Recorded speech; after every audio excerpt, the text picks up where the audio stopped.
1월 8일 차가운 날씨 가운데 함께 나눌 하나님 말씀은 요한일서 5장 1절로부터 12절 말씀입니다. 하나님의 아들에 관한 완전한 증언. 요한복음 5장에 들어섰습니다. 오늘이 금요일인데 5장의 앞부분을 다루고요. 내일 5장의 나머지 부분을 다루게 되면 이제 요한일서 전체가 마감이 됩니다. 5장에 들어섰지만 여전히 요한일서는 신앙의 중요한 주제들을 다양한 측면에서 가르치고 다시 반복하는 말씀의 연속이지요. 말씀대로 살 수 있도록 이끄시고자 요한 사도가 이 말씀을 계속 반복해서 가르치고 있는 것을 확인할 수 있습니다. 오늘 본문은 요한 사도가 가르쳤던 세 개의 주제 가운데 하나님의 사랑에 대해 다시 한 번 더 강조하시는 말씀입니다. 본문을 통해 하나님께서 하나님의 사랑을 어떻게 가르치시는지 듣고 배우는 시간 가져보도록 하겠습니다. 먼저 첫 번째 문단은 1절로부터 3절입니다. 1절로부터 3절의 말씀은 하나님의 사랑과 계명이 어떻게 연결되느냐, 관계가 무엇이냐에 대한 말씀이지요. 1절, 예수께서 그리스도이심을 믿는 자마다 하나님께로부터 난 자니 또한 낳으신 이를 사랑하는 자마다 그에게서 난 자를 사랑하느니라. 우리가 하나님을 사랑하고 그의 계명을 지킬 때에 이로써 우리가 하나님의 자녀를 사랑하는 줄을 아느니라. 하나님을 사랑하는 것은 이것이니 우리가 그의 계명을 지키는 것이라. 그의 계명은 무거운 것이 아니로다. 요한 1서는 계속해서 하나님의 사랑을 강조할 때마다 예수님을 동시에 강조하고 있습니다. 왜냐하면 하나님의 사랑이 가장 잘 드러난 것이 예수 그리스도 통해서 나타난 것이고요. 예수 그리스도가 이 땅에 오신 것, 우리 가운데 함께 계셨던 것, 죽으시고 부활하시고 승천하신 모든 것들이 다 하나님 사랑과 연결되어 있는 것이기에 하나님의 사랑에 관한 모든 부분들마다 예수 그리스도가 강조되는 것을 우리는 베드로 전후서 요한 1서를 계속 배우는 가운데 확인할 수 있었습니다. 오늘 본문에서도 예수께서 그리스도이심을 믿는 자가 하나님께로부터 난 자, 그러니까 생명 얻는 하나님 자녀 되는 것이라 인정하는 말씀을 듣게 되는 것이죠. 또 하나님께서 예수 그리스도로 말미암아 태어나 하나님 자녀된 자들을 마치 어머니가 자기의 뱃속에서 난 아이를 사랑하는 것 같이 난 자들을 사랑하신다라는 말씀을 통해 우리에게 하나님 사랑을 전하고 있습니다. 하나님의 사랑을 이처럼 두 가지 방향에서 배울 수 있습니다. 첫 번째는 나를 낳아주신 분의 지극한 사랑을 보면서 감동으로 하나님 사랑을 배우는 경우이지요. 예를 들어서 자녀들이 진자리 마른 자리 갈아 뉘어서 자라나게 하는 부모님을 보고서 야, 우리 부모님 너무 감사하다, 너무 고맙다 이렇게 한다면 바로 그 대상자, 사랑을 베풀어주는 대상자를 보고서 사랑을 깨닫게 되는 것인데요. 1절이 이야기하는 바가 바로 그와 같은 것이지요. 하나님께서 예수 그리스도를 우리 가운데 보내주셨고 그로 말미암아 태어난 자녀들을 하나님 사랑하시더라. 그래서 예수님 보면서 사랑하여 주심을 보면서 하나님 사랑을 알게 되는 것, 이것이 바로 대상자를 보면서 배우게 되는 것이고 1절이 말하는 하나님 사랑의 표현 방식입니다. 우리는 십자가에 오르신 예수님, 그 아들을 우리 위해서 죽음 가운데 일으키시고 높여주신 것들을 계속 발견하게 되는 것이지요. 그러면서 나를 여기까지 사랑하셨구나 감동하게 된다면 바로 1절이 이야기하는 바입니다. 그런데 2절, 3절이 다시 다른 측면에서 하나님 사랑을 가르칩니다. 2절은 우리가 그를 사랑하고 그의 계명을 지킬 때 이로써 우리가 하나님께서 하나님 자녀를 사랑하시는구나 하는 것을 알게 된다는 것입니다. 이것은 어떤 경우냐면 내가 아버지 되고 어머니 되고 난 다음에서 야, 아버지 어머니께서 나를 사랑해 주셨구나 하고 배우는 것과 같은 입장입니다. 바꿔 말씀드리면 우리 하나님께서 언약을 따라 그리고 약속을 따라 우리를 위해 예수 그리스도를 보내주셨지요. 그리고 약속을 따라 우리 하나님께서 그 약속대로 아들을 내어주셨고 우리를 하나님 자녀 삼아주셨지요. 이처럼 하나님께서 언약을 지키신 그 놀라운 사랑을 언제 배우게 되느냐 하면 내가 하나님의 계명을 지켜나갈 때 알게 되더라 하는 것입니다. 이것은 마치 엄마 되어보고 아빠 되고 난 다음에서야 내가 얼마나 큰 사랑으로 지금까지 자라왔는지를 깨닫게 되는 것과 같은 이치입니다. 하나님의 언약을 내가 지켜볼 때, 하나님의 계명을 내가 지켜나갈 때 계명을 지켜 나를 구원하신 하나님의 사랑, 그 깊은 사랑을 깨닫게 되는 것이지요. 그러니 하나님을 사랑하는 자마다 계명 앞에서 하나님의 사랑을 더 깊이 깨닫게 되어지는 이 놀라운 사랑의 발견이 2절, 3절에 기록되어 있는 것입니다. 이것은 앞에 있던 1절과는 다른 방향에서 하나님의 사랑을 배우는 것이지요. 다만 여기에는 중요한 한 가지 금지가 있습니다. 금칙이 있는 것이죠. 그것은 무엇인가 하니 억지로 해서는 하나님의 사랑을 발견할 수 없다 하는 것입니다. 그의 계명을 억지로 지키는 것. 3절이 이야기하고 있는 그의 계명들은 무거운 것이 아니로다 하는 말씀은 이 언약의 말씀을 억지로 형식으로 마지못해 하게 되는 것은 아무 의미가 없다 하는 말씀이며 하나님의 사랑에 감동되어서 하나하나 지켜나갈 때 그 놀라운 하나님의 사랑을 발견함으로 누리는 감격이 크게 되더라 하는 것이지요.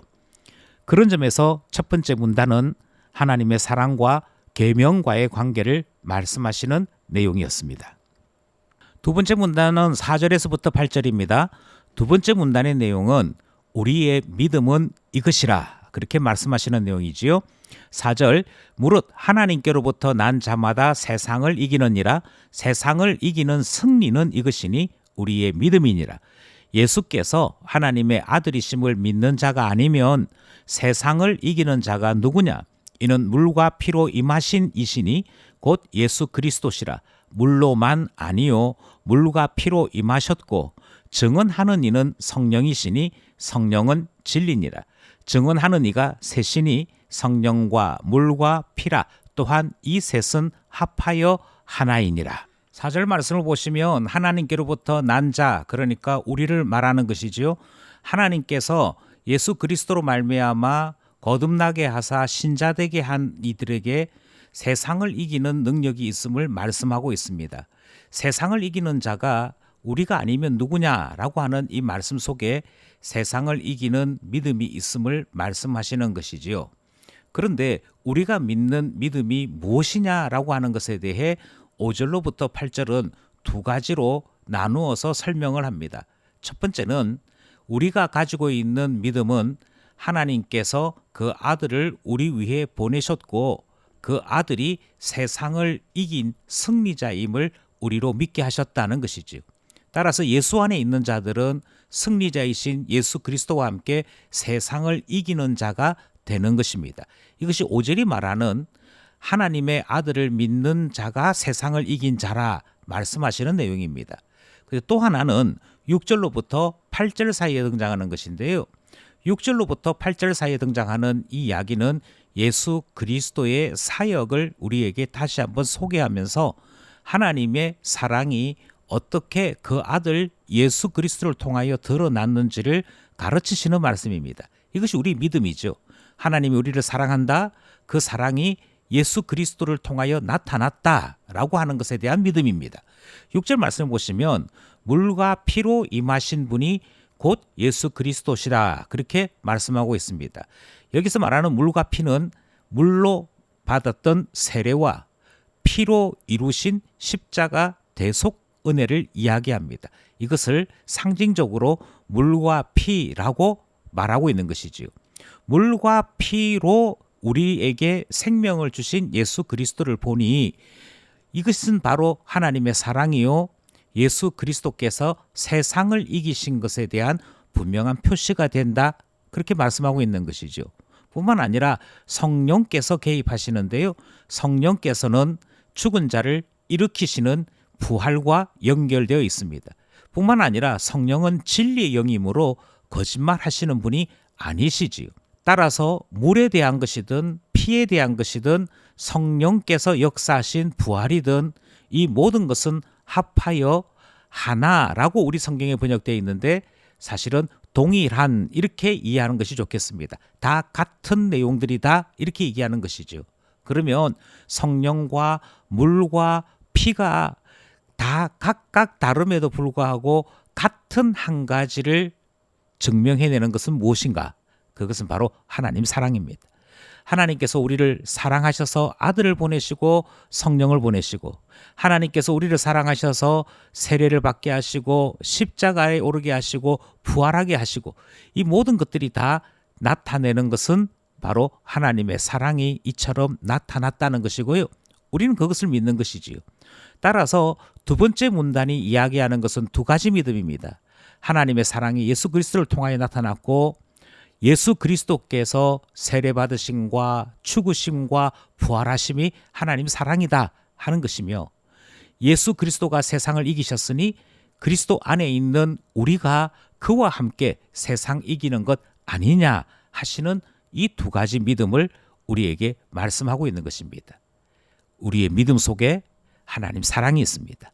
하나님 사랑 안에 세상을 이긴 승리와 예수 그리스도의 놀라운 은혜의 사역이 있는 것이죠. 이것을 믿노라 선언하는 두 번째 문단이었습니다. 마지막 세 번째 문단은 9절에서부터 12절 말씀입니다. 하나님의 아들과 생명과의 관계를 우리에게 말씀하시는 내용이지요. 9절 만일 우리가 사람들의 증언을 받을진대 하나님의 증거는 더욱 크도다. 하나님의 증거는 이것이니 그의 아들에 대하여 증언하신 것이니라. 하나님의 아들을 믿는 자는 자기 안에 증거가 있고 하나님을 믿지 아니하는 자는 하나님을 거짓말하는 자로 만드나니 이는 하나님께서 그 아들에 대하여 증언하신 증거를 믿지 아니하였습니다. 또 증거는 이것이니 하나님이 우리에게 영생을 주신 것과 이 생명이 그의 아들 안에 있는 그것이니라. 아들이 있는 자에게는 생명이 있고 하나님의 아들이 없는 자에게는 생명이 없느니라. 9절 말씀은 다시 하나님 사랑에 대한 본론적인 토론이 시작되는 것이죠. 하나님의 사랑을 하나님은 증거하시기 위해 예수 그리스도를 우리에게 보이셨습니다. 그런데 하나님께서 보이신 예수 그리스도에 대한 이 놀라운 증거는 대단히 큰 증거이고 누구나 받을 만한 증거인 것이지요. 그런데 하나님께서 증거는 이것이니 그 아들에 대하여 증언하셨다. 아들이 이와 같이 사역했고 이 모습들이 다 하나님의 사랑이다 라고 말씀하셨으나 10절 말씀해 보니까 그럼에도 불구하고 이 증거를 받아들이는 이와 받지 않은 이로 나누어지고 있는 현실을 우리에게 전하고 있습니다. 하나님께서 증거하신 아들에 대한 이 내용을 마음으로 받으니 다르게 얘기해서 하나님의 아들을 믿는 자는 하나님의 증거, 곧 하나님이 나를 사랑하신다라고 하는 것이 그 안에 함께 기록되고 있는 것이고요. 반면에 반대의 사람들이 있는데요. 이들은 예수 그리스도를 받지 아니하는 것이 아니라 사실은 하나님 사랑 자체를 거부하는 것이고 하나님을 거짓말하는 이로 만들고자 이미 마음을 굳게 닫은 이들이라 그렇게 말씀합니다. 그러니 둘로 딱 나눠지는 것이지요. 하나님의 아들을 믿는 자와 믿지 아니하는 자, 또 다르게는 하나님의 증거를 받아들이는 이와 하나님의 증거 자체를 거부하는 이로 나눠지는 것입니다. 이것이 얼마만큼 놀라운 결과를 만드느냐 하는 것은 11절, 12절이 말씀하고 있습니다. 하나님께서 우리에게 영생을 주신다라고 하는 것은 다르게 말씀드리면 우리가 우리 안에 그의 아들을 믿는 것이고 받아들이는 것이죠. 12절 말씀에 따르면 그래서 아들이 있는 자에게는 생명이 있는 것이고 하나님의 아들이 그 마음에 없는 자들에게는 생명도 없다라고 말씀하시므로 아들이 있는 자와 없는 자의 최종적인 결과가 어떻게 다른지를 말씀하는 내용이 바로 셋째 문단의 마지막 부분 말씀입니다. 하나님의 아들과 생명에 대한 관계 말씀, 셋째 문단 말씀이고 오늘 본문 말씀이었습니다. 오늘도 말씀을 따라서 기도 제목 함께 나누고자 합니다. 계명을 지키는 자가 되게 하소서 기도하고자 하는 것이지요. 당연히 계명의 말씀을 읽고 묵상하는 일이 있어야 할 것입니다. 주님의 뜻을 분별하는 데까지 이르러 말씀을 통해 예수님 보는 자가 되어야 하기에 예수님 보게 하소서 기도하게 되는 것이지요. 두 번째로 우리는 우리가 받은 사랑 베푸신 은혜는 진리 위에 세워진 것이고 진리를 알 때 깨달아지는 것임을 배우고 있습니다. 하나님을 깊이 아는 것이 은혜를 깊이 체험하는 일이기에 우리를 진리 안에 세워주셔서 기도하게 되는 것이지요. 마지막으로 껍데기 신앙은 아무 소용이 없는 것을 배웠습니다. 진짜 신앙이 되어야겠는데요. 진짜 신앙인이란 우리 안에 예수 그리스도 계시는 것이고 예수 그리스도의 인도하심을 따라 살아가는 그 사람이 진짜 신앙인이었습니다. 주님 안에 뿌리 내린 신앙인 되도록, 그래서 생명을 공급받는 참 생명의 하나님 자녀 되도록 우리를 이끌어 주셔서 기도하게 되는 것이죠. 말씀과 기도로 살아가는 우리 모두가 되기를 원합니다.